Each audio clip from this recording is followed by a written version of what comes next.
कक्षा 12 वाणिज्य व्यवस्था और संचालन आपका दूसरा चैप्टर है संचालन के सिद्धांत, जिसमें हमने हेनरी फ्योल के संचालन के सिद्धांत देख रहे थे।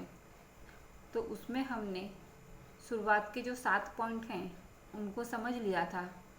तो आज हम 8वां आपका पॉइंट है केंद्रीकरण का सिद्धांत, वहाँ से आज हम शुरू करते हैं समझना। तो आपका 8वां पॉइंट है केंद्रीकरण का सिद्धांत, जिसमें केंद्रीकरण का अर्थ क्या होता है। केंद्रीकरण अर्थात कि जो भी सत्ता है, जितनी भी सत्ता है, अगर उसको बांटा ना गया हो, उसको किसी अन्य व्यक्ति को सौंपा ना गया हो, मालिक है वो सारी की सारी सत्ता अपने पास रखता है, तो उसे केंद्रीकरण कहते हैं। और जहाँ सत्ता का विभाजन होता है, अलग अलग अधिकारियों के मध्य सत्ता को सौंप दिया जाता है, तो उसे विकेंद्रीकरण कहा जाता है। तो इस प्रकार व्यवस्था तंत्र है, अगर उसे सफल बनाना है तो उसका आधार केंद्रीकरण और विकेंद्रीकरण दोनों पर हो सकता है। इकाई है, इकाई के कद के आधार पर किस प्रकार का जो व्यवस्था तंत्र है वो किस प्रकार से लागू करना है, तो वो सारी चीज़ें इकाई के कद के आधार पर निर्धारित होती है। अगर छोटे कद की इकाई है तो उसकी सत्ता मालिक अपने पास रखता है तो भी कार्य आराम से हो सकता है, तो वहाँ केंद्रीकरण हम लागू कर सकते हैं। लेकिन जहाँ बड़े कद की इकाइयाँ हैं, विशाल कद की इकाइयाँ हैं, तो वहाँ पे केंद्रीकरण कम सफल होता है। तो ऐसी इकाइयों में विकेंद्रीकरण अपनाना पड़ता है। जो सत्ता है, जो अधिकार हैं, दायित्व हैं, वो अलग अलग लोगों के बीच में विभाजन करना पड़ता है। तो इस प्रकार केंद्रीकरण का सिद्धांत ये आपका 8वां पॉइंट है। उसके बाद नंबर 9 पे आपके अधिकार की रेखीय श्रृंखला का सिद्धांत आता है। तो जिसमें जो भी अधिकार हैं वो उच्च अधिकारी से लेकर के निचले अधिकारियों तक दिया जाता है। जो भी अधिकार और दायित्व हैं वो सबके सब ऊपरी अधिकारी से लेकर के निचले अधिकारियों तक समान रूप से विभाजित किए जाते हैं। कौन से कर्मचारी का किसके प्रति उत्तरदायित्व है, जवाबदारी किसके प्रति है, वो उसे पता होना चाहिए। कर्मचारी कार्य कर रहा है तो वो अपनी रिपोर्ट किसको प्रस्तुत करेगा, कौन से अपने ऊपरी अधिकारी को प्रस्तुत करेगा, वो उसे पता होना चाहिए। साथ में उस कर्मचारी को उसके अंदर कौन से कर्मचारी या श्रमिक हैं वो कार्य कर रहे हैं, जिनकी जवाबदारी उसे निभानी है, उनकी रिपोर्ट उससे देखनी है, वो उसे पता होना चाहिए। तो इस प्रकार अधिकार ये ऊपर से जो उच्च स्तर है वहाँ से निम्न स्तर की ओर आते हैं, यानी कि उच्च स्तर पर अधिकार अधिक होते हैं और जैसे जैसे निम्न स्तर की ओर जाते हैं अधिकार कम होता जाता है। और जो सूचना संचार होती है, जो मैसेज भेजने का काम, सूचना भेजने का काम किया जाता है, वो निम्न स्तर से उच्च स्तर की ओर किया जाता है। कि जो सबसे निम्न स्तर में होगा वो धीमे धीमे करके अपने ऊपरी अधिकारियों को, फिर उससे ऊपरी अधिकारियों को सूचना संचार की प्रक्रिया के द्वारा कार्य किया जाता है। उसके बाद आपका 10वां पॉइंट आता है व्यवस्था का सिद्धांत। तो व्यवस्था 2 बातों पर आधारित है। पहली माल सामग्री की व्यवस्था और सामाजिक व्यवस्था। तो माल सामग्री की व्यवस्था के अंदर जो माल सामग्री होती है उसमें प्रत्येक वस्तु उसके योग्य स्थान पर होनी चाहिए, ये बात याद रखना।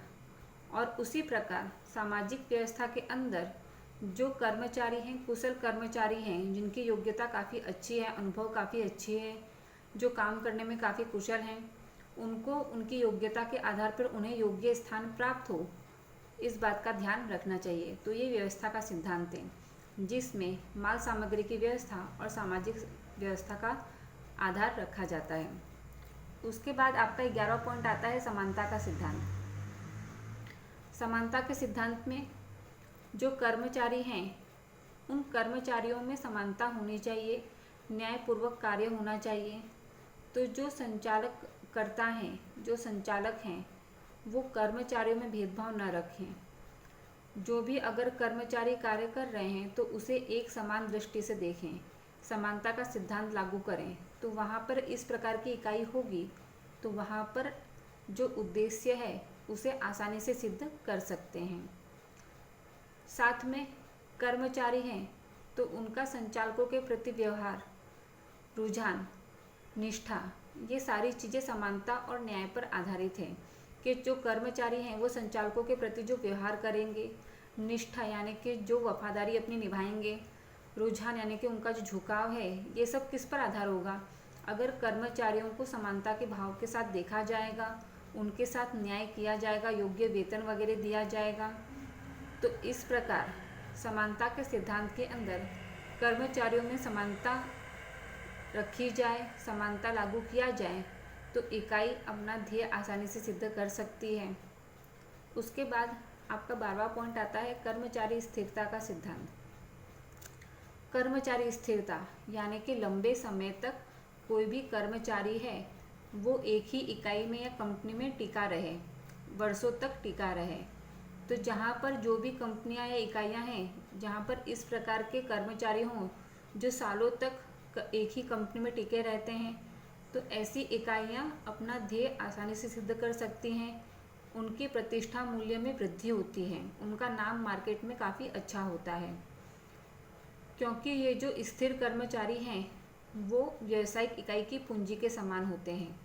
क्योंकि इस प्रकार के कर्मचारी सालों से कंपनी में काम करते हैं, इकाई में काम करते हैं, तो उन्हें उस प्रकार के काम का अनुभव आ जाता है, तो वो उत्पादन अधिक कर सकते हैं।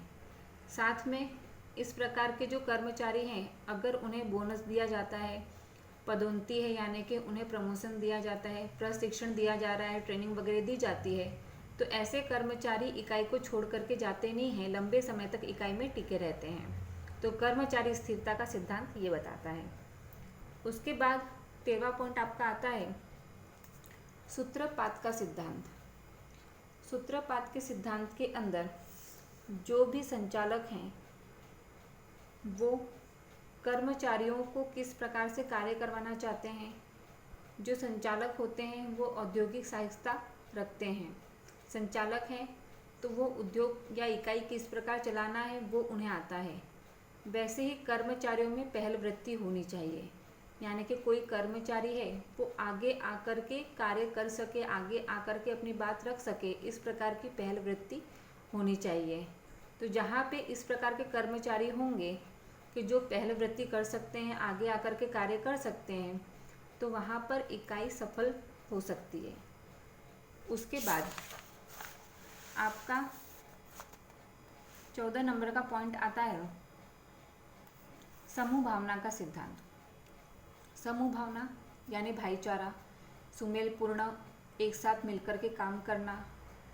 तो संचालक हैं और कर्मचारी हैं, दोनों के परस्पर संबंध भाईचारा पूर्वक होने चाहिए, सुमेलपूर्ण होने चाहिए। जहाँ पर संचालक और कर्मचारी आपस में समूह भावना के साथ काम करेंगे तो इकाई लक्ष्य प्राप्ति कार्य सरल हो जाएगा। तो यहाँ हेनरी फ्योल ने अपने सिद्धांत को दर्शाते हुए यहाँ उनके 14 जो सिद्धांत हैं वो पूरे हो जाते हैं। उसके बाद उन्होंने ये 14 सिद्धांत बताए हैं। उसके बाद उन्होंने एक बात जरूर कही है कि ये जो 14 सिद्धांत हैं जरूरी नहीं है कि सभी को एक साथ इकाई में लागू करना है या इन्हीं को लागू करना है।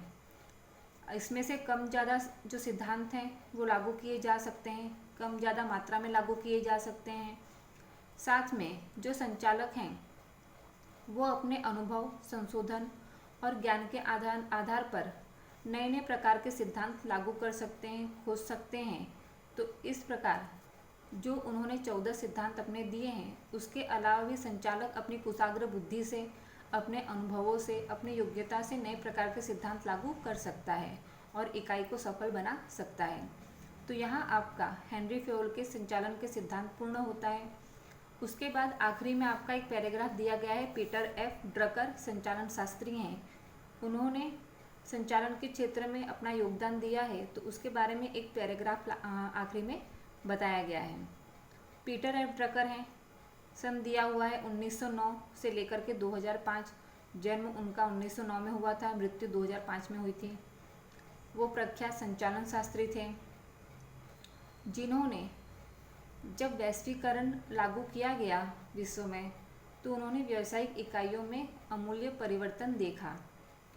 तो इस परिवर्तन को उन्होंने ध्येय लक्ष्य संचालन और स्वनियमन का ये 2 सिद्धांत उन्होंने व्यावसायिक इकाइयों के लिए अपने 2 सिद्धांत ये प्रस्तुत किए हैं। जैसे हेनरी फ्योर के 14 सिद्धांत थे, तो इन्होंने ये मुख्य 2 सिद्धांत हैं, इनको उन्होंने लागू किया कि इस प्रकार के 2 सिद्धांत होने चाहिए, जिसमें ध्येय लक्ष्य जो संचालन है उसमें कर्मचारी हैं, तो कर्मचारी और जो संचालक हैं दोनों का लक्ष्य एक होता है कि जो इकाई का लक्ष्य है तो कर्मचारी का भी लक्ष्य वो होता है और संचालकों का भी लक्ष्य वही होता है कि इकाई ने जो भी अपना उद्देश्य निश्चित किया है उसे पूरा करना है।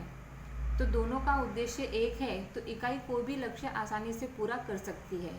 तो इसलिए जो पीटर एफ ड्रकर संचालन शास्त्री हैं, इनको संचालन के पिता के रूप में भी कहा जाता है कि आधुनिक संचालन के पिता कौन है, ऐसा एक वाक्य में विकल्प में आ सकता है तो पीटर एफ ड्रकर लिखना है। इसके बारे में आपको ये टिप्पणी आ सकता है तो आपको ये पैराग्राफ याद करके लिखना होता है। तो यहाँ आपका ये दूसरा चैप्टर पूरा होता है। फिर उसके बाद के वीडियो में हम अगले चैप्टर के बारे में समझेंगे।